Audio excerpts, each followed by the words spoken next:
Hey, DawgNation, it's Brandon Adams, the host of DawgNation Daily, the daily podcast for Georgia Bulldogs fans, presented by Marco's Pizza. We're glad you're here. Fun show coming up. Our buddy Mike Johnson going to be along the way.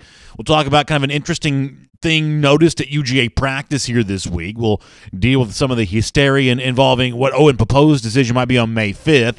We'll also be able to unveil some of our G-Day plans. I know some of you have been asking about that. We can give you more updates on that today. It's going to be a fully loaded show. We're glad you're a part of it. DawgNation Daily, presented by Marco's Pizza, begins right now. From DawgNation.com, this is DawgNation Daily, the daily podcast for Georgia Bulldogs fans, presented by Marco's Pizza. Here's your host, Brandon Adams. We obviously spent a good bit of time on yesterday's program talking about Owen Pappoe, that upcoming decision on May 5th. You know by now that's what we do here on a DawgNation Daily presented by Marco's Pizza. We sort of, we get into the weeds, as you might expect, on some of these recruiting decisions, especially when it comes to five-star linebackers. And, what we talked about, and we'll recap some of this with Jeff Sintel here in a moment, but there's some concern right now. And I was reading the forum about this, forum at forum.DawgNation.com. That is the great message board where DawgNation Daily listeners and viewers and DawgNation.com readers all kind of get together and congregate about the goings-on of Georgia football. And there was definitely some concern, coming off yesterday's show and kind of coming off all the things that have been sort of building up here over the last couple of days about what five-star linebacker Owen Pappoe, the big star from Grayson High School, what decision he's going to make when that decision comes on May the 5th. And, Jeff Sintel, for what it's worth, when he was on the program yesterday, did not completely stamp out those rumors, though that innuendo, if you will, that Owen Pappoe might be trending in another direction. Jeff didn't completely stamp that out at all. And, in fact, he did admit when he joined us yesterday here on DawgNation Daily, presented by Marco's Pizza, that there has been some chatter, some insidery type chatter as of late about Pappoe maybe trending in the direction of one of the Dogs' hated rivals, the Auburn Tigers. Here's a reminder from Jeff Sintel on that point. It seems to me over the last at least the last 10 days, there's been some kind of insidery feel going around about momentum for Pappoe to Auburn. And I'm sure there are linking factors here. There's linking factors with the time he spent at Auburn recently with his teammate Wanye Morris. Wanye Morris has Auburn and Tennessee in his top two. I think with Pappoe, no matter what the decision comes down on for May the 5th, I think this probably still needs to be seen as a long play equation for Owen Pappoe. And that's that last phrase there that's going to end up being really important here. Jeff sort of alluded to that over and over when he joined us on the show yesterday. We'll probably keep alluding to that over and over here over the next few days when we kind of talk about this leading up to that May 5th decision date for the five-star linebacker Owen Pappoe, that regardless of the decision he makes then, this thing could very well go into December in terms of, what might happen between Georgia and Owen Pappoe here. This is going to be sort of a long-term play. The other thing that Jeff sort of said yesterday that I thought was interesting, and we talked about this ourselves, is that if you really want to go back in time to a year ago, there were two pretty significant, pieces of bad news involving players very similar to Owen Pappoe. Brenton Cox chose Ohio State as his college commitment because he thought Ohio State had a chance to get him to the NFL better than Georgia was going to be able to. Adam Anderson chose LSU because they were going to offer scholarship opportunities to two of his high school teammates there at Rome in Jamarcus Chapman and Jaquan Griffin. And as Jeff Sintel said yesterday on DawgNation Daily, there is an element of what's happening with Pappoe that, at least to a certain degree, kind of feels a little bit like Adam Anderson and Brenton Cox a year ago. Two guys that initially chose other schools before finally ending up in the Georgia class when it was all said and done for 2018. A little more from Jeff. I think this is interesting. Everybody remembers where Brenton Cox was in April of 2017. Everybody remembers where Adam Anderson was in 2017. And there is a long way to go in whatever eventual decision is going to happen for Owen Pappoe. And I can even classify the long way as 25 days. There's a lot that can likely happen in 25 days, much like there's a lot that has happened over the last 3 weeks between Owen Pappoe and Auburn. Another interesting wrinkle to what Jeff said there, and the reason why we're kind of recapping some of that from yesterday's show is because I really heard from a lot of you on it, a lot of online chatter about that very subject there. So some kind of interesting stuff, in that regard, in that, hey, not only is it going to be a long time between now and the end of the 2019 recruiting cycle, but even between now and May 5th, there's a lot that could happen between Owen Pappoe and Auburn or Owen Pappoe and Georgia here, because if you really look back on the recruitment of Owen Pappoe, the one thing that you see a lot of is has been a story that has been filled with twists and turns. There have been presumed leaders. Those leaders have changed. There have been top threes. Those top threes have somewhat dissolved. There have been a lot of twists and turns and ups and downs and roller coaster rides when it comes to Owen Pappoe. Here's a little more of Jeff's intel on that subject. There's a lot of things that have happened for Owen. You remember Owen was initially going to commit to Florida State. He was initially then trending to Clemson. And then he had a Final Three, I think he established last November, that included Clemson and Nebraska and Georgia. And now Clemson and Nebraska are no longer in the stratosphere, the ozone layer of Owen Pappoe's decision. The one constant there for everything has been Georgia. And I don't think Georgia has done anything to lose steam or lose gas. I just think this is a question where Auburn is really coming on strong. So, couple things there. The first thing, obviously, it's a positive reminder from Jeff here that while things have changed a lot for Pappoe, it's always been some other school and Georgia. It was Florida State. It was Clemson. Now it's Auburn. But the chief competitor to that other school, when there has been one, has sort of always been Georgia. They have remained a somewhat consistent constant in the Owen Pappoe recruitment story here, and I do think that is an important thing to remember and keep track of here, and it's one of the reasons why Georgia fans ought to retain some optimism about Pappoe, maybe both on May 5th and then for the end of the 2019 recruiting cycle when the Pappoe recruitment finally ends, that Georgia could eventually win out here, given the fact they have maintained sort of a consistent status with Pappoe the entire time.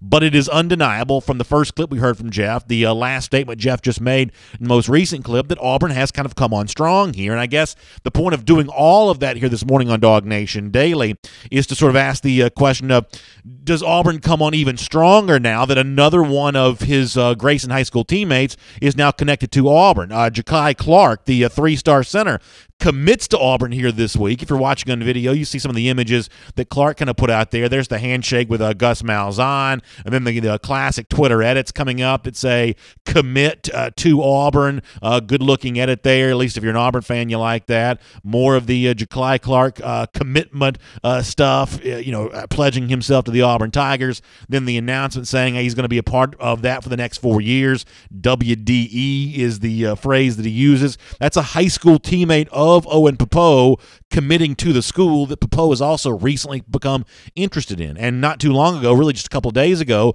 Ja'Kai Clark, the offensive lineman that just committed to Auburn, actually spoke to Benjamin Wolk, our buddy from SECCountry.com, about his relationship with Auburn and that of some of his high school teammates. Let me read some of this to you here.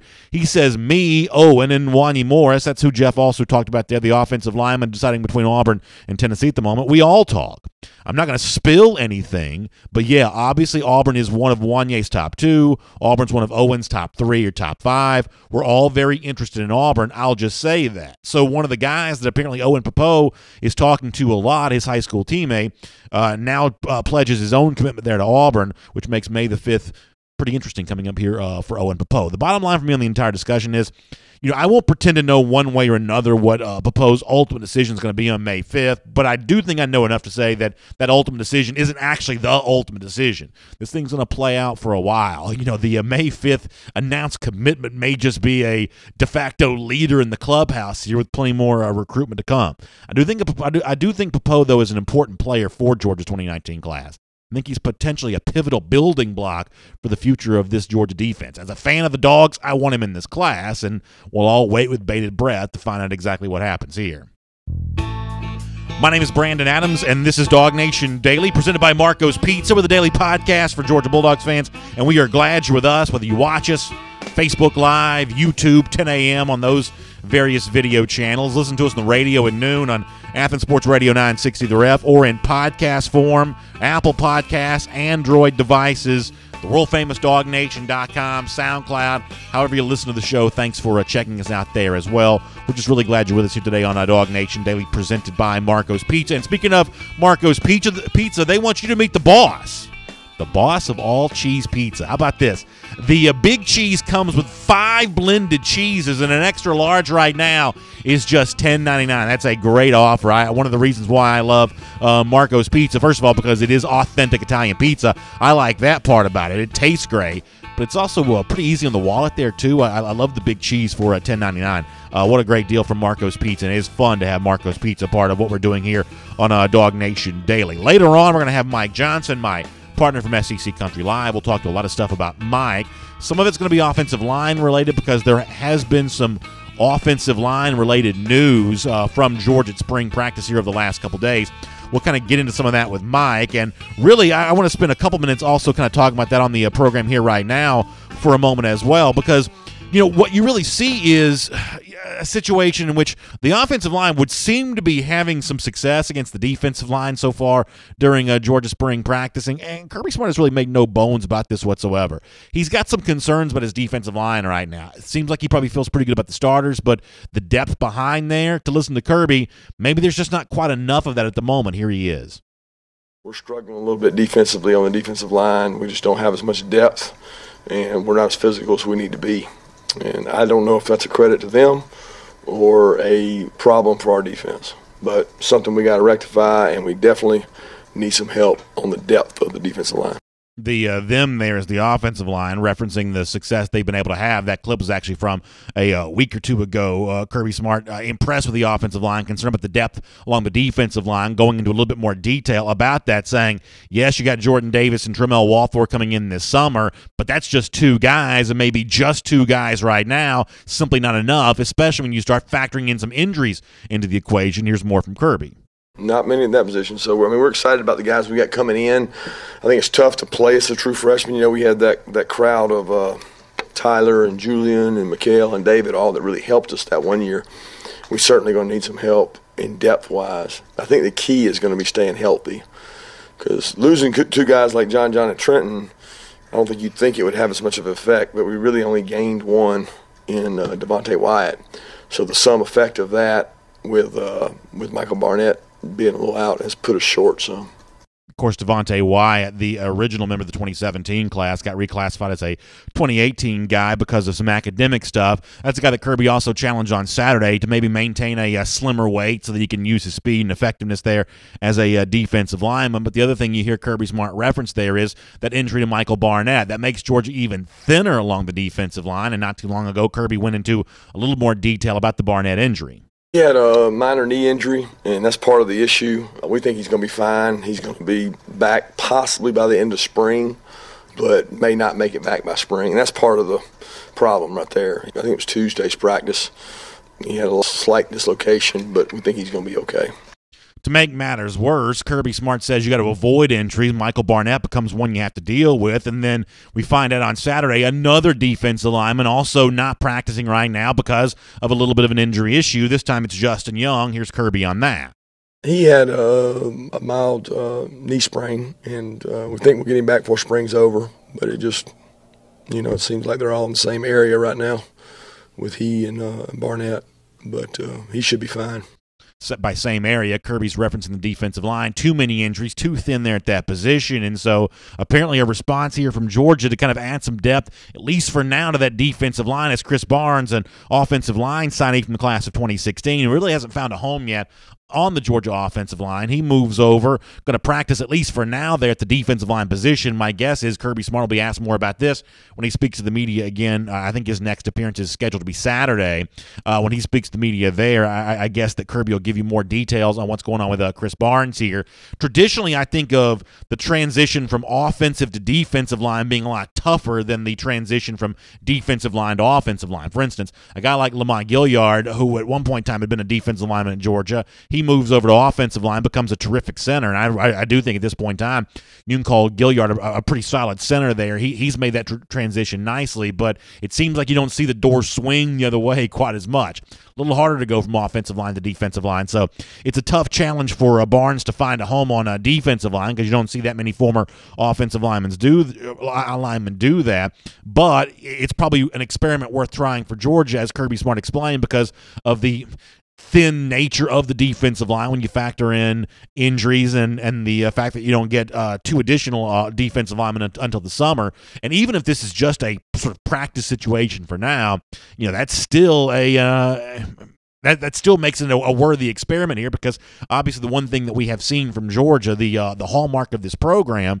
is under Kirby Smart, that commitment to really stiff and tough practices. You got to have full complement of bodies going to go out there and get that done. So I don't know that we necessarily see Chris Barnes competing at a defensive line spot on the field this fall for Georgia, but certainly able to help out right now during practice, and that's a pretty strong contribution that from Barnes if he's able to make that. So we'll wish him well as he sort of participates in this position switch for as long as it goes, and hopefully this gives Georgia the strength that it needs to really do battle out there with another scrimmage coming and then G-Day coming up on April 21st. It's good to have you here on DawgNation Daily, presented by Marco's Pizza.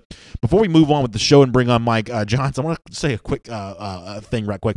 I had a chance to meet a great family at a DawgNation Appreciation a couple of weeks ago, and young son Anderson, who is a big UGA fan and was good enough to be with us there at DawgNation Appreciation. He celebrated his birthday yesterday. Wanted to say happy birthday to him. They reached out to me on social media. Good to know that that family's out there enjoying a happy birthday for a young man there who's a big Georgia fan. Anderson, we appreciate you listening and watching the DawgNation Daily, presented by Marco's Pizza every day, and hope you enjoy a happy birthday. For the rest of you who are out there with us here today, hope you enjoy the rest of the program. We've got some interesting stuff coming up from Kirby Smart a little later on. For now, though, it's my partner from SEC Country Live. It's Mike Johnson here on DawgNation Daily, presented by Marco's Pizza. And I'll say hello to him. He, of course, with me every afternoon, 3 p.m. Eastern Time on the SEC Country Facebook and YouTube pages. It's Mike Johnson here on a DawgNation Daily, presented by Marco's Pizza. And, Mike, thanks for the time today. How you doing? I'm doing really good, man. How about yourself? I am doing really well. Let me talk to you briefly about something we were just talking about a moment ago. Georgia thin on its defensive line.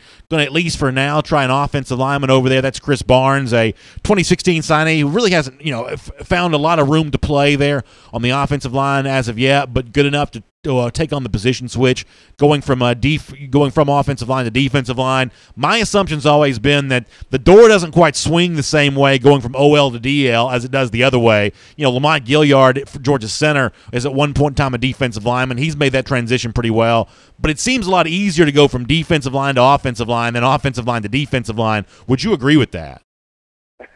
Yeah, I think I'd agree with that assessment right off the top. Listen, defensive linemen, it's no secret, are usually more athletic of the two. Usually you're able to do more with your footwork, with your arm strength, with your chest strength. So it is a little bit easier of a transition. I think what Barnes is going through right now, I've seen quite a few guys do in my time in college football. It's a depth body. It's a chance for them to get on the field. It's a chance for them to try to find meaningful snaps as a defensive lineman. And honestly, for a lot of guys that I know that tried it, at least for a spring, it was fun. It was fun to get over there and do one-on-one pass rush and not have to worry about getting ran over. It's like, hey, let me get on this side of the ball for a little bit, enjoy it. So you're right. I mean, the door doesn't swing the same both ways, but as far as a camp body goes and a guy to play during spring, I'm sure he's having a good time. And you kind of call it a camp body or depth body. I made a similar point a moment ago, and I don't think either one of us are being flippant when we said that. You obviously can speak to this as well as anybody because you went through intense practices at Alabama. To me, the number one sort of hallmark of being able to have quality practices are being able to have a lot of players out there, right? I mean, you can't have good scrimmages unless you got a lot of guys that can kind of, provide those practice reps out there. You got to have bodies at every position. Otherwise, it just seems like your practice is going to be a little weaker. So, Georgia not having enough defensive linemen right now, that affects the entire team, right? How the offensive line practices against these guys, how the rest of the defense can operate in sort of a scrimmage or a full contact, full pad scenario. That when you say someone's contributing as a practice body, that's not sort of a disregard of that player, because being able to provide numbers during practice is a pretty important part of championship teams, is it not? Yeah, it's definitely meant in no disrespect at all. I mean, it is what it is. When you look at how these practices are conducted, Brandon, I mean, me and you have talked about this a few times. They're on a time limit. This is not like you can go out there and practice for 4 hours. So they're on a time limit. They have to get as many reps in as they can. Well, if you go from, say, 10 offensive linemen down to 9, well, then somebody's pulling double duty. It's the same way on defense line. Somebody's pulling double duty. Somebody's getting all these snaps. Somebody all of a sudden, before you know it, he's got 3 times as many snaps as somebody else if his backup or the guy starting in front of him goes down. So it is. It's all about getting snaps. It's about getting quality snaps. If a guy's been out there for 30 plays in a row, well, guess what? They're not getting any quality film on him. He's not getting any better. And so it's better to try to even things out before these guys get here during the summer, before the guys get there during the fall. Even things out the best you can, move the bodies around, try to give a guy, an opportunity to get on the field for the G-Day game. And Sometimes it works out, sometimes it doesn't, but it's definitely a necessity at this point in the year. Your team, Alabama, has going through what I think of as a relatively major offensive line overhaul, sliding some guys around left side to right side, guards, tackles, things like that. Georgia's going through a little bit of a minor overhaul, moving Solomon Kinley, at least for now, from right guard to left guard. You've also got Kendall Baker, last year's starter at left guard, kind of cross-training as what I think of as sort of the sixth man, tackle guard, backup, maybe on both sides of the football there. For those of us who did not play offensive line at the highest level possible, what is truly the difference between left side and right side? Is it all about whether your quarterback is left-handed or right-handed? And what's the difference between, guard, tackle? I mean, how big of a deal is to sort of slide these positions around? Is it a huge change, only a minor change? What's it like for the guys trying to do that right now? Yeah, it's tougher than most people realize, especially with your footwork. And, I try to explain to people the in-depth nature of playing offensive line. You've got your ankle flexion, you've got your body treated a certain way to where, this right arm is punching this way, the left arm's punching this way, you got your left ankle flexed out to be able to take away the inside move. And then all of a sudden you switch over, and it's not just as easy as, being a basketball player and sliding left and sliding right. It's all about ankle flexion. It's about being able to react to the inside move. It's also about communication with the guys around you. So it's definitely not easy. I'm not going to sit out here and act like it's, a major overhaul. You deal with different size bodies, you deal with different size people, different types of double teams. But, along those same lines, it can be very difficult to get in there and do it. It can be, a stress on a lot of people. Some guys don't have the length. Some guys don't have the lower body power. And some guys are just meant to be one or the other. It's just the bottom line. You got a 340-pound guard, probably not going to move him out to tackle. So it's a learning process. Any guy that can do it has a great future ahead of him because they, as you know, that you're dressing 7 guys in the NFL, and that's why guys don't mind cross training. And so you see injuries pop up. Georgia's seen it the last couple of years. Alabama's seen it the last couple of years, and having those guys that can do that is very valuable in the end. Let me follow up on a couple points on that because to be specific about one player, Solomon Kinley, for at least part of the season last year, he was a little banged up at the beginning of the year and then probably lost his job to Ben Cleveland at the end of the year. But Solomon Kinley was a starter for Georgia at right guard. For multiple practices now, he's been seen working with the number 1 unit at left guard. So you're saying that is a different position. It's more than I did play basketball in high school, so you sort of think about staying on one side of the court as opposed to the other. That it's different than that Solomon Kinley going to left guard is having to learn some different things then. Yeah, he definitely is. He's having to learn different leg position. He's actually having to stretch out the muscles in his right leg, whichever one's his kickoff leg, whichever one's his reactionary leg. I mean, it's not as simple. I think the best kind of way to talk about it, it's not slalom skiing. You're just not going left to right. You're kicking left, you're kicking left, and you're reacting back to the right. So it's a lot more in-depth in that way than most people realize. What I was trying to say is that you have to learn to train your feet like that. You have to train your knees to bend certain ways. You have to train your arms to do different things. And that's why it's important to do this in the spring. You don't want to do that in the fall when a guy has a job locked up. You try to get them over and get some reps at that position before you can really make a solid assessment of where they're at. And then, when you talk about a guy like Kendall Baker, who, it seems like Kirby Smart kind of likes this. He's done this with Dyshawn Sims. Seems to be doing this, if I'm guessing correctly, with Kendall Baker, where, you get that guy ready to be a backup at tackle. You get that guy ready to be a backup at guard. Is this the kind of thing that you've seen before? You sort of have that guy that you can kind of slide in as maybe a primary backup at multiple positions like that? It's very important. I mean, I can't tell you how important that is, especially for a team like Georgia this year that's trying to make a championship run. To have somebody that can do it at multiple positions, but also know the offense well enough to where they're not green getting in there trying to communicate with a tight end, trying to communicate with a guard. Somebody that's been around the offense, somebody that knows it in depth, somebody that knows how to play the different positions. They can get in there and communicate. Listen, when you're in the second half and you're playing a team like Auburn, and they got that defensive line coming at you, or LSU down in Baton Rouge, and somebody goes down, you don't want somebody coming in there that's never played a snap before. And I think that's what's important for them, to try to get these guys cross-trained. That way, when it does happen, it's not a shock to anybody. You get somebody in there that knows the offense, knows how to communicate, and can get the job done. So you and I joke sometimes on SEC Country Live, and by the way, for the folks that have never watched an SEC Country Live, I hope you'll check us out.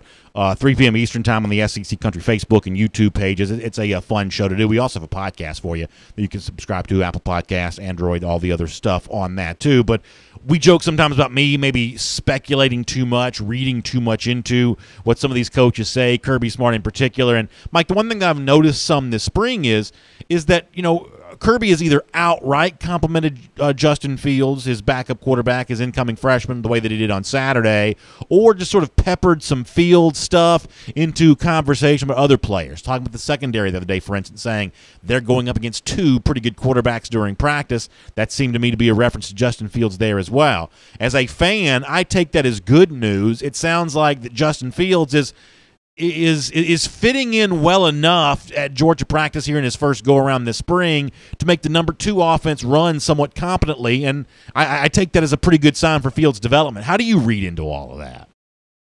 Yeah, I think you're on the right track. I kind of mentioned to you the other day that I don't think Kirby Smart at this point in time really gets anything out of saying anything bad about Justin Fields. This True. guy is going to be a contributor. He's going to be he's a 5-star quarterback. He's a highly sought-after prospect. He's going to be a contributor in some way. So I don't know that Kirby Smart gets anything out of saying, boy, Fields, I don't know, he's kind of scraping for playing time. But I think you have to read Kirby Smart's words and think, Kirby is not the type of guy that's going to go out of his way to compliment somebody. If he's not doing well, he probably just doesn't talk about him at all. And so I read into that being something good as well. If he's making the second-team offense run with a little bit of efficiency, then that means he's moving in the right direction. Remember, this kid's supposed to still be in high school. And I think a lot of people forget that when these kids show up on campus, that's why Kirby Smart doesn't want to talk too bad about him. This kid's still making the transition. It's important to bring him along slowly and understand that, listen, you might have been one of the greatest quarterback prospects in the history of college football, but you're still 18 years old, and you're still learning this offense, and we're still going to bring you along slowly. So tempering expectations, I think, is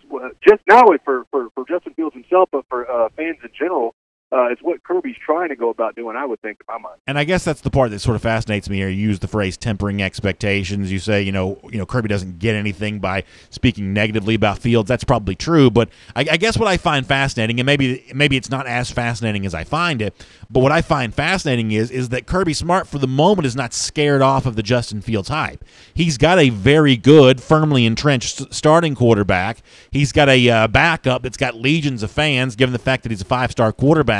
And for the moment, Kirby Smart doesn't seem all that intent on throwing any kind of water on that. He's just sort of letting it be. Fromm, a very good starter. Fields, apparently, at least for now, by the definition of spring, a capable backup. And there's not a whole lot of engineering with Kirby's words here to, dissuade people from wanting to, make their own statements about the quarterbacks or maybe even make comparisons between the quarterbacks. Kirby doesn't seem too afraid of that at the moment.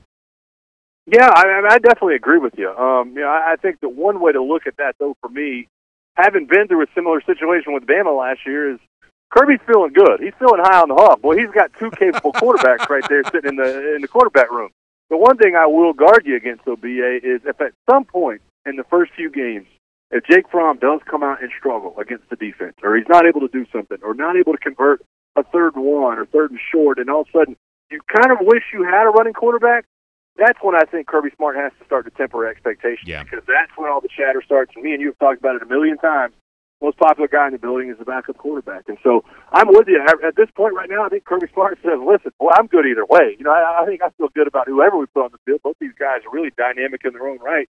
But I don't expect that to always be the story, in my opinion. I think at some point, the hierarchy in that quarterback room will have to be addressed. I think you're right on both fronts. On the one hand, I think Kirby Smart does view this as a good thing because it's always better to have 2 good quarterbacks if you're the coach, because it just gives you more depth. And, what Kirby says, if there is a moment of struggle for Jake Fromm this season, that's when it's going to really matter. I think you're right on both those points. In a couple minutes after you say goodbye to us, we're going to hear some more audio from Kirby Smart on today's show talking about what happened behind closed doors at the scrimmage, which was held indoors on Saturday. I thought that Kirby said some kind of interesting things about that. I think it shows a metamorphosis for him as a Georgia coach. I'll get into that more in a moment, but as a guy that went through a lot of these scrimmages at Alabama, we see the G-Day, or in your case, what's known as A-Day. We see that stuff with our own eyes. We only hear tell, for the most part, about the scrimmages that go on during the spring. How close to real football is this stuff? Because a lot of judgments, a lot of evaluations get made off of what happens with these scrimmages that are almost always held on the weekend. People win starting jobs. There are, whispers about so-and-so looked good, so-and-so didn't. What actually happens behind closed doors at one of these sort of classic spring scrimmages?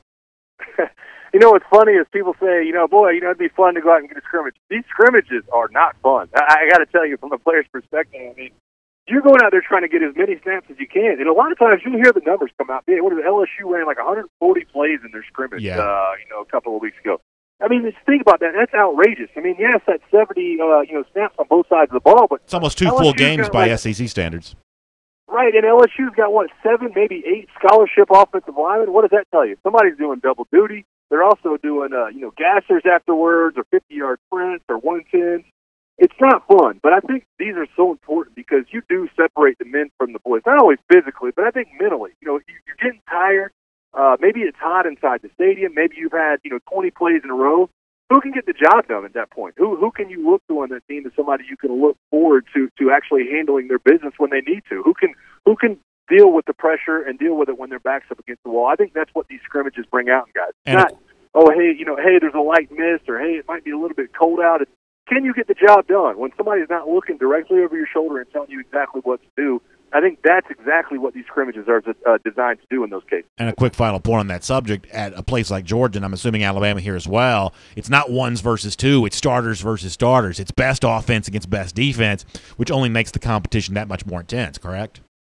Yeah, it definitely is. And they'll mix it up. I mean, they'll start off going ones versus ones, they'll go ones versus twos, they'll do actual scrimmage game-like situations. You'll get, a red zone period, you'll get a goal line period, you'll get a third down period, and you'll throw in some 2 minutes. And I promise you, those guys will sleep good after that scrimmage is over. They will go home and get right in bed because that is exhausting. But like I said earlier, it's something you definitely have to have in these spring, kind of scrimmages to bring out the guys that you can really rely on in the fall. All right, 3 p.m. Eastern Time, SEC Country Facebook page, SEC Country YouTube page. Mike, we'll look forward to seeing you there for SEC Country Live. Thanks for your time here on DawgNation Daily, presented by Marco's Pizza today. Thanks, B.A. See you this afternoon, buddy. Let's take a look around the rest of the league. This is SEC Through. All right, really good stuff there from Mike Johnson. I love him on SEC Country Live. It's fun to have him here on DawgNation Daily, presented by Marco's Pizza. Join us at 3 p.m. Eastern Time this afternoon if you've never done that. SEC Country Facebook and YouTube pages will give you a chance to see us there. I'm going to do the SEC Through in a moment. A few stories I kind of want to run through here. Let me take care of some business before that because a lot of you have been asking about what's G-Day going to be like. Well, I can't tell you everything for us yet in terms of the spring game week, but I can tell you some of the stuff is kind of falling into place and falling together. First of all, make plans to see us on Tuesday. It's April 17th at the Marlowe's in Brookhaven. We're going to be there from 6 to 8 p.m. Come on by and see us there. It's going to be a huge, huge night as we preview the spring game. We look back on everything that's happened at Georgia spring practice thus far. It's this upcoming Tuesday, April 17th, Marlowe's in Brookhaven, for a very special big game preview of the spring game. So join us there for that on Tuesday next week. Also, I can tell you that after the game on Saturday, we're going to be back at our customary home at the UGA bookstore. Excited about that. Bookstore's also got a lot of big things coming up over the course of G-Day week itself, including next Friday from 5 to 7 p.m. Former Georgia quarterback Aaron Murray going to be on hand signing autographs. $10 get you an autograph and a free picture with Aaron Murray there. So that's Friday. It's April 20th from 5 to 7 p.m. How about Saturday on the day of G-Day from 10 to noon? Nick Chubb, the great former Georgia running back, he's going to – and boy, it seems weird to say former Georgia running back, but his eligibility has come to an end. He's going to be signing at the UGA bookstore. That's $40 for the Chubb autograph. But once again, you do get the free picture included with that. And then at 12:30, from 12:30 to 2:30, you've got Lorenzo Carter and Isaiah Wynn, both signing autographs. They are $10 each. Free picture there as well. You can get more information at UGAbookstore.com. It's the UGA bookstore. It's where the dogs shop, and a lot of former dogs signing autographs on a G-Day weekend. We'll be telling you more about that, and looking forward to being with you at the UGA bookstore after the game next Saturday. So it's going to be a busy week for us. We've got even more announcements coming up as far as what's going to be happening for a G-Day week. So stay tuned here to DawgNation Daily, presented by Marco's Pizza. We'll tell you more about that. Alabama makes its appearance at the White House yesterday, doing what is customary for national champions. And Nick Saban, listen, I'm not a Saban fan, I'm not an Alabama fan, but you got to give credit where credit's due here. He is a sly dog at times. Making some recruiting calls from the White House. Hey, so-and-so recruit. Just wanted to stop by and say hello. I happen to be here at the White House right now. It's kind of a classic Saban recruiting move. It is worth pointing out, though. A lot of Alabama fans going to be like, hey, this is what makes Saban such a great recruiter. And no doubt, he is the incumbent here. He's the incumbent in the SEC, the reigning the national champion. If you study politics, follow that kind of stuff at all, the incumbent has just a natural advantage in every election. The newcomer, a little harder to oust the person that's been in office here before. But when it comes to these kind of tactics, trying them against Georgia, at least twice they haven't worked here recently. Remember, he had Brenton Cox in Tuscaloosa on the day that Alabama found out it was in the college football playoff. That playoff show is on. He's watching that. Brenton Cox sitting right there with him. But the panache and the pizzazz of that didn't convince Brenton to choose Alabama over Georgia. He chose Georgia instead. And they hosted, if I'm not mistaken, I'm pretty sure I'm right about this, they hosted Tyson Campbell for the national championship parade here, way back in January. That's a big moment, big stage, sort of like being in the White House. Use that for recruiting. Use that to your advantage. But you know what? That didn't work against Georgia either. Georgia got Tyson Campbell as well. So, yes, when you're the reigning national champion, you have some built-in advantages there, like being able to make recruiting calls from the White House. But when it comes to these kind of tactics from Saban here recently against Georgia, they have not worked. We'll see how it plays out for 2019. ESPN has called Auburn a, quote, mystery team. We talked about this on SEC Country Live a bit yesterday. I don't agree with this assessment of Auburn at all. I think there's very little mystery with Auburn. Now, some of the names of who becomes an offensive line starter, we may not know that. Who are some of these guys that sort of fill in and replace the pass rush of Jeff Holland, the offensive line? There's some new names that are going to be kind of kicked around there. But for the most part, running back probably too. But for the most part, Auburn is what it is. This is a top 10 team that's probably nowhere near as good as Alabama or Georgia. Almost every betting market reflects that. Almost all the analytics, advanced stats stuff seems to reflect that. They're 25-1 to win the national championship according to the Las Vegas Superbook. That seems about right to me. Their over-under from Vegas is going to be somewhere around 8.5 wins, which means 9-10 is a strong possibility there. I don't really see them as too much of a mystery team here at the moment. A couple other quick stories I'm going to get to. Dan Mullen offered some praise of Emory Jones here this week, saying, he's doing okay, but reflecting the fact that this is a young man that does like to tuck it and run a lot. That's obviously the thing that's sort of holding him back in terms of earning some playing time there at Florida. Interesting to compare Emory Jones to other freshman quarterbacks like Justin Fields at Georgia and how the two coaches are talking about them. That's something we continue to pay close attention to as Florida tries to find itself a quarterback. And then also something else we mentioned on SEC Country Live yesterday, pretty interesting comments from Mike Griffith, who covers the Tennessee Vols, but the fact that Will McBride, maybe the dark horse in that Tennessee quarterback race, but it sounds like against Jarrett Garantano here this spring, sounds like he's done pretty well and maybe a surprise contender for that Vols QB job. We'll keep watching that as well, and we'll make that your SEC through. Here on DawgNation Daily, presented by Marco's Pizza, a moment ago when we had Mike Johnson on the phone here, we were talking about what really happens behind these closed-door scrimmages, the one that George went through this past weekend, they'll do again this weekend. What are those things really like? And Mike gave us his description, and I think Kirby Smart's been giving us a description of some of this too, and I actually find some of what Kirby Smart to say here to be kind of interesting. I told you on Monday that I thought Kirby was in a pretty good mood overall about how the scrimmage played out. Let's let you hear a little bit more from him on that. Listen to the phrase that he uses twice here. I think this is significant. Here's Kirby. It was upbeat. It was some good popping, good hitting, good competition, especially on special teams and offense and defense, and thought it was really competitive. We got a long way to go to be the football team we need to be. The kids are buying in and competing. I thought that both offensive units moved the ball well, and defensively we played hard. We just got a lot of young guys and some guys banged up on the defensive line that it makes it tough. But I do think the guys are buying in and playing hard.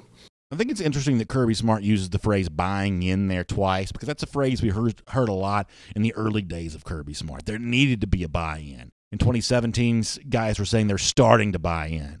It sounds like the next phase of that sort of buying in process may be happening here in 2018, at least based on that comment, where that's more of just a expected ideal as opposed to something that you're seeing transform in real time.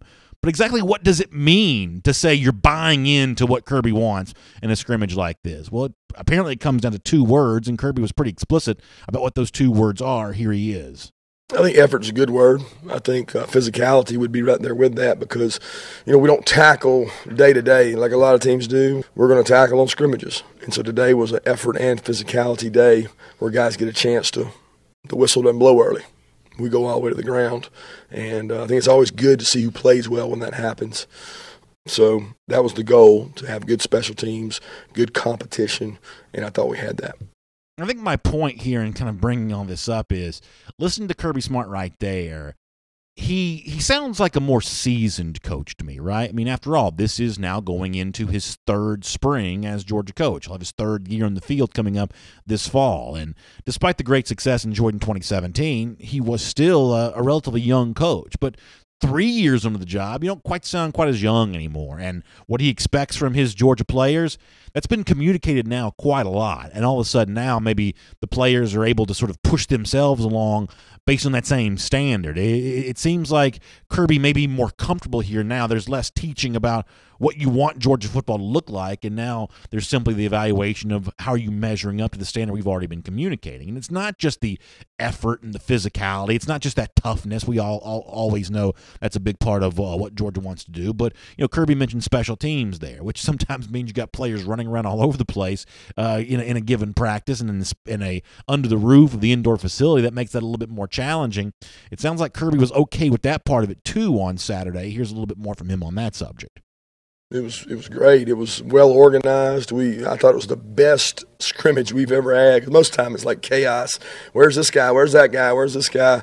And we were really efficient with our GAs, getting players on and off the field. But I mean, we did kickoff, return just like we're in the field. I mean, just like we're in the stadium. So it was no different. We did PAT field goals just like we're in the stadium. The only difference is punting. So punting, we did everything real. I just threw the ball instead of punting the ball. So I get to throw the ball. And that way it's actually safer because I don't want to waste a punt where a guy misses a punt and we don't get a return. So if I throw it, it guarantees we get to cover and hit a return and cover. So it was no different to me than being at the stadium, and it was actually better because our guys were much more efficient at lining up. Bottom line for me is championship teams have championship practices, and there's some buzzword phrases there: buying in, effort, physicality, organization, efficiency. Those are some hallmark phrases for good practices, which could mean good things for Georgia coming up this fall. All right, as we wrap up here today on a DawgNation Daily presented by Marco's Pizza, first of all, some congratulations go out. Diamond Dogs on it's supposed to be a neutral site game. They're playing in a minor league ballpark in North Augusta against Clemson last night. Some of the Georgia folks tweeted out some pictures. This did not quite seem like a neutral site game. There were a lot of Clemson fans there, but the Dogs get the win over the Clemson Tigers here. So a nice non-conference win here during the week for the Diamond Dogs there. Congrats against Clemson. And listen, in any sport, it's always fun, especially if you're a child of the 80s. Always fun to see Georgia beat Clemson in something. So good job there. By the way, Gatorade Countdown here on DawgNation Daily presented by Marco's Pizza. We do it every day because we think about beating up on those lousy, stinking Gators. 199 days from right now, Georgia does it again. It's our Gator Countdown here. And by the way, check out an interesting piece from Chip Towers at DawgNation.com looking at Georgia running back, or at least future Georgia running back James Cook. That's some interesting thoughts from him there about the incoming freshman. We'll see you tomorrow right here on DawgNation Daily presented by Marco's Pizza. And we got a little bit more time for comments today, y'all, so we should be able to do a few fun ones here. I know yesterday we were a little short with the comments there, but we'll look forward to getting a few more in here right now, including Eric Moody there on the Facebook page saying, Gator Hater. He always gives us the Gator Hater emojis. Eric, we appreciate that. John Kaiser sort of, debating what's going on there with Owen Pappoe, and obviously, the Grayson situation, Gwinnett County in general, is something I've talked about a lot, and Jeff and I kind of have some fun with that. ESPN published some numbers about Gwinnett, and that's the county where Grayson resides, back during the winter, that it's like the fourth highest county in the country for elite college football talent. I mean, it is one of just the most fertile pieces of soil in the entire galaxy when it comes to elite recruiting. It's only about an hour from Georgia. I don't know that it's possible for Georgia to close the borders around the entire state, given the fact that it's such a big state. But in that sort of area, that radius, that area, Atlanta area, that hour and a half drive from Athens, you'd like to see Georgia close the border there, which is why a school like Grayson and, Mountain View, where the Jalen Humphreys, the big defensive tackle, is, and the three defensive backs at North Gwinnett, and of course Jalen Perry at Decula, Harry Miller at Buford, the 2021 quarterback that's there. I mean, you want to circle that border around Gwinnett as much as you possibly can, and so that is an important subject to deal with. Miriam Martin Corbin says, "I'm so glad," this is on Facebook, "so glad we have Kirby Smart. Can y'all believe our good fortune? We have this knowledgeable, dedicated, intense, true dog as our coach. Miriam, I think that's all really well said. Appreciate that. Philip Jordan Wells, going back to what we were just saying about those practices and what they said back during the Rose Bowl, that they keep the main thing. Yeah, they really seem to be doing that, which is great. Matthew Dills mentioning the baseball win there against Clemson, always a lot of fun. Richard Smith says destroying the baby Gators is going to be a lot of fun. What I think is funny about that is could you imagine that comment out of context? Somebody else saying that and saying destroying baby gators is going to be really fun. That might be misunderstood in the wrong context, but in this context, I'm 1,000% with you. I think that's absolutely true. Shelton Tucker says, if we get behind in a game, you're going to hear the crowd chanting Justin, Justin, Justin. I hope not. I mean, listen, I think Fromm's going to have a great season in 2018, but like every player in the country, he's going to have a bad moment at some point. And when your quarterback is struggling, the team is likely to be behind. I think at that point in time, it becomes more important than ever to rally around Jake Fromm. I don't think that Jake Fromm needs to falter for Justin Fields to have opportunities. I just don't. I mean, I think there is a chance, and you got to realize the Georgia haters hope this isn't true. The Georgia haters hope like nothing else there's a controversy between Fields and Fromm, and one of these guys ends up leaving, and Georgia's forced to turn to a more maybe less heralded backup in the future. The public does not want this to work for Georgia, but there's a chance that it does. I would suggest, and this may sound corny, but I would suggest the fans do have a role to play here. Kirby Smart's going to spend a lot of time in the next few days challenging the fans to do their part for G-Day, to make a big atmosphere that entices recruits to want to come to Georgia. That's a role that fans can play around the Georgia program. But this is also one of those things as well where, you know what, let's avoid the negativity of, I want to side on Team Fromm, I'm going to side on Team Fields. I mean, if y'all listen to me, I'm saying a lot of good things about Fromm and a lot of good things about Fields.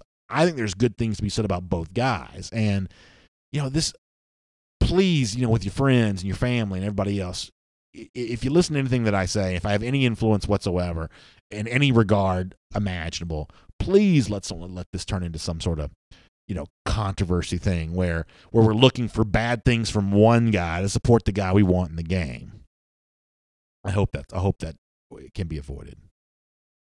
Let me go back to the top here for a second, and then I'll hop over on YouTube after that. Gary and Christian Golsano says we weren't yelling Eason in the Rose Bowl.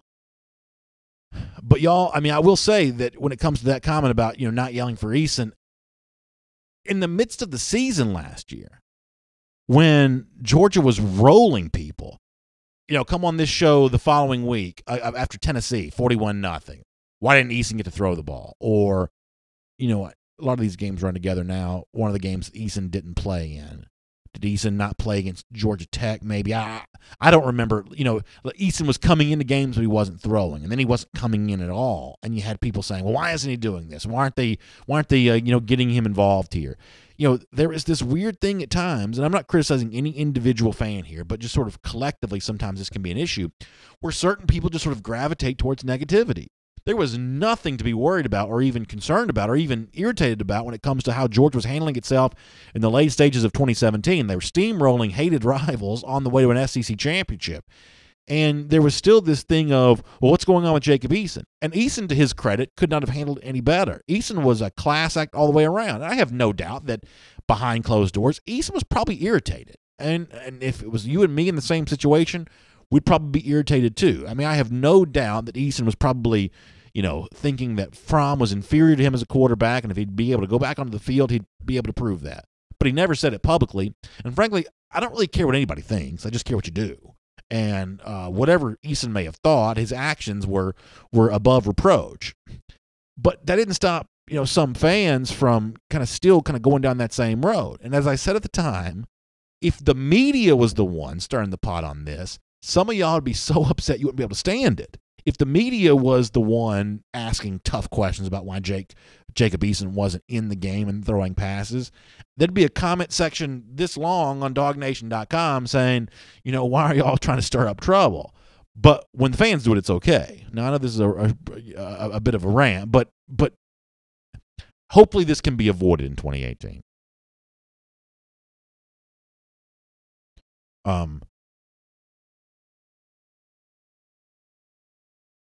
Philip Jordan Wells says, talking about Waycross down there at Ware County High School, the school that gave Georgia Fred Gibson, by the way.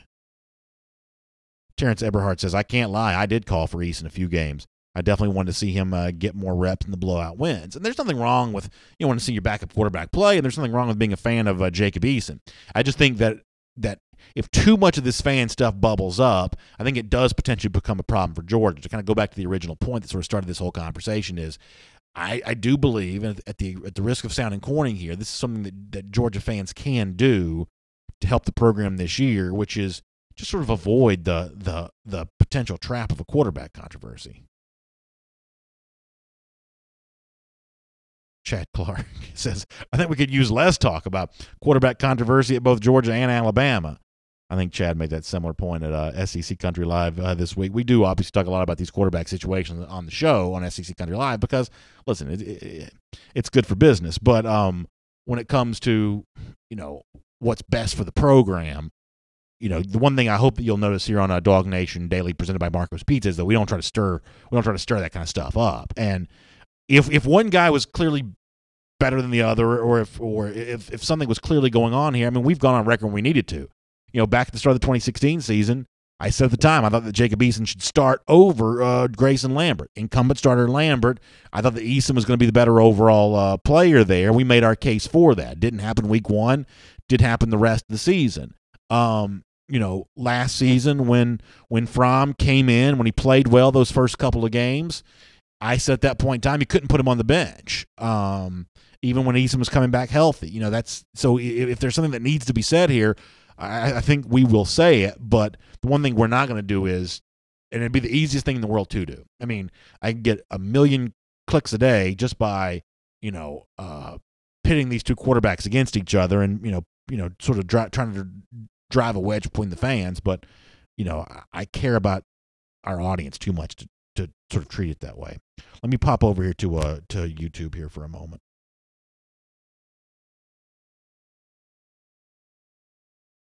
Excuse me, just 1 second. I know the silence is not riveting. All right, let me hop over here on YouTube for a moment. Jacob Mahaffey on YouTube says, hopefully with the easier out-of-conference schedule, Fields can get a lot of in-game reps early on, and I think that's true. I think that there is a chance to do that some in 2018 because I am assuming that Georgia probably has a few of those kinds of games this year. I think Georgia could be a blowout winner a lot, which makes it sort of easy without controversy to put Fields in the game. And then, by the way, and I was actually thinking about this the other day. I'm a big Fromm fan, but if Fields plays some in 2018, by 2019, at that point in time, I think you have more of a true full-blown competition. I think it's very, very difficult for an incoming freshman Fields to beat out a incumbent starter Fromm who was very good in his freshman season. But by 2019, either Fromm has taken the next step to be that truly elite quarterback, the kind of guy that could be a potential first-round pick, which he's been, suggested as by, sites like vulturefootball.com and things like that. Either he looks like that guy in 2019, or he sort of looks like the kind of, above-average SEC quarterback. The real competition between Fromm and Fields might not take place until 2019 because the built-in advantage that Fromm has, having been through some of this stuff before, some of that's eroded by 2019 unless Fromm uses his second season as Georgia quarterback to really take another dramatic leap.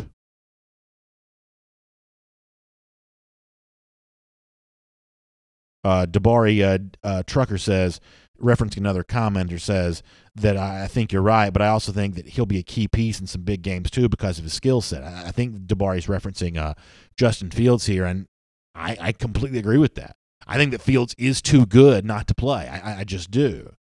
And I know it's kind of a tough line to try to tough needle to thread here, but playing Fields I don't think needs to necessarily come at the expense of anything for Jake Fromm. I know that's kind of a hard thing to sort of, see it all play itself out, but there is a scenario here where it all works out.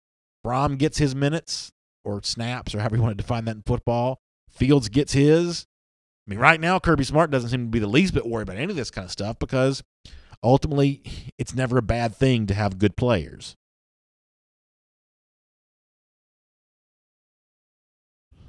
Christopher Rules over on YouTube says, when it comes to fans, we're all absolutely fickle. Certainly when you sort of look at the composite opinions that kind of form, there is sort of a fickle nature there. But, once again, not to be too, corny or certainly not sanctimonious, but like the one thing that, here on our program we've always tried to strive towards is sort of presenting Georgia fans in their best light and, sort of celebrating the best of Georgia fandom. And, yes, there is sort of a fickle nature here that at times we just sort of ignore, right? I mean, you can find pockets of the internet criticizing almost anything at any given time, but that doesn't mean that every single thing that some fan voices somewhere needs to be fodder for us here on DawgNation Daily, presented by Marco's Pizza. I mean, that's just not necessarily what we do. Back over here on Facebook for a moment. Desmond Lee talking about the inside linebacker position. Tay Crowder, Nate Patrick. I still like Monty Rice a lot too. I think that Monty Rice is going to be really heard from. But yeah, Crowder obviously riding high off that Rose Bowl fumble squib kick recovery, and Nate coming back. I think there's a lot to like about those guys there. Shelton Tucker brings up a good point that back a little bit was it back in June, a little more than a year ago. I'm sorry, a little less than a year ago. Sometimes math's not my strong suit. Justin Fields' dad told Jeff Sintel at DawgNation that that'd be okay if Fields redshirted because they'd studied the Johnny Manziels, the Jameis Winston, some of the first round quarterbacks from the SEC recently, and they had that redshirt season. I said on the show at the time that is one of those things that sort of feels like what you say when you think you're supposed to say it. Back then, but probably not actually representative of the most authentic truth. Yes, that was said by the Fields camp at one point in time, but I think privately, I don't think they have any desire to see their son redshirt. Terrence Eberhard, good point here. He says, BA, remember I asked you about moving an offensive lineman to defensive line. Looks like Kirby didn't think it was such a bad idea with Barnes. That's a really good point, Terrence. You did bring that up. Credit to you for that. And hopefully it sticks for him. Hopefully it works out. Jarvis Hanna says, BA, which quarterback do you see running the wild dog formation? Or do you see a different position running the wild dog this year? So there was a practice report at DawgNation.com yesterday that said that McCole Hardman was still doing some of that kind of stuff. So you're still seeing some McCole doing wild dog at practice a bit. Trey Blakely also speaking well of Tay Crowder. Yeah, it'd be nice to see him step up.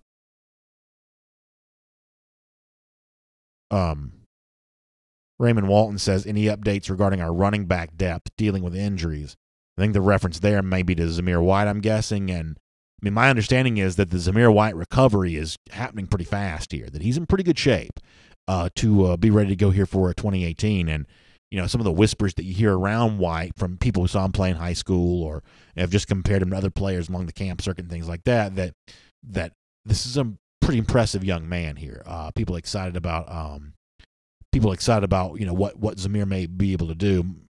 I'm thinking right now that Zamir White looks like a pretty significant contributor to the 2018 Georgia team, if I had to guess. Stephen Burton says, I'm having a red and black and white DawgNation wedding. He says, BA, you're invited. Hey, maybe we'll do the show from Stephen Burton's wedding. That'd be a lot of fun. By the way, Stephen, congratulations on your pending nuptials here, too. That's exciting.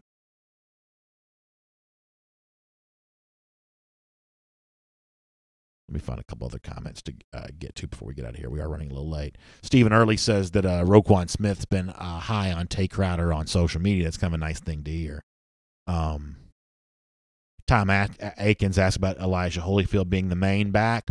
I think that Holyfield's going to have his opportunity to shine. I think he gets a lot of carries against Austin Peay. And at that point in time, I think that when he and Brian Harry, who I also continue to think could have a real big impact on Georgia's team, I think both those experienced veteran running backs are going to have a chance to prove themselves there. There's room at Georgia for at least 3 backs getting a lot of carries. We saw that last season with Chubb and Michelle and DeAndre Swift.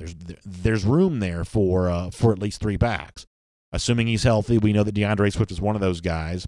I'm going to assume that he's going to be healthy, and then Zamir White becomes another one of those guys. Who is the other guy between Holyfield and Harrion to get real significant carries? That could be a fun one to watch. Jacob Mahaffey says we could do the show live from the reception there for Steven. Yeah, that's a good idea. Good idea for sure. All right, we got to go. We're running late. Thank you all for being with us here today. DawgNation Daily, presented by Marco's Pizza. We're glad to have you on the show. We'll see you at 3 p.m. Eastern Time this afternoon for SEC Country Live, SEC Country Facebook, and YouTube pages. We'll have the audio version of our program here today posted for you at Apple Podcasts, Android devices, the world-famous DawgNation.com. It's all going to be up there for you here really soon. And then tomorrow morning at 10 a.m. for another episode of DawgNation Daily Live, presented by Marco's Pizza. We'll see you then.